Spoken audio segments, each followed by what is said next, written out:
ભરૂચથી સમાચાર અંકલેશ્વર જીઆઈડીસીમાં ભીષણ આગના કારણે દોડધામ મચી ગઈ છે। કેમેક્સ લિમિટેડ નામની કંપનીમાં આગ લાગી છે।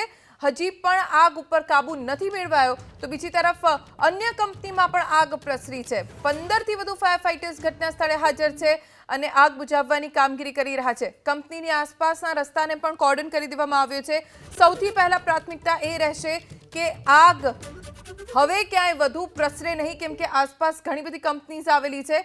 દ્રશ્યોમાં પણ જોઈને અંદાજો લગાવી શકાય છે કે આસપાસ અન્ય ફેક્ટરીઝ આવેલી છે, કંપનીઝ આવેલી છે અને અહીંયા કેમિકલની કંપનીઝ આવેલી છે, ગેસની કંપનીઓ આવેલી છે કે જો આગ પ્રસરે તો કેમિકલના કારણે આગ વધારે વિકરાળ પણ બની શકે છે। અમારા સંવાદદાતા યોગેશ પારીખ જોડાઈ ગયા છે। યોગેશ, અત્યારે શું સ્થિતિ છે અને આગ ઉપર કાબુ મેળવવા માટે શું પ્રયત્ન? અંકલેશ્વર જીઆઈડીસીમાં જે આગ લાગી હાલમાં વિકરાળ સ્વરૂપ ધારણ કર્યું છે। આગ નજીકની કંપની હતી એની અંદર ફેલાઈ ગઈ છે। પવનની જે દિશા છે એ દિશાના કારણે નજીકની જે કંપની હતી એમાં પણ આગ લાગી ગઈ છે। હાલમાં 14 થી વધારે ફાયર ફાઈટર ઘટના સ્થળ પર છે।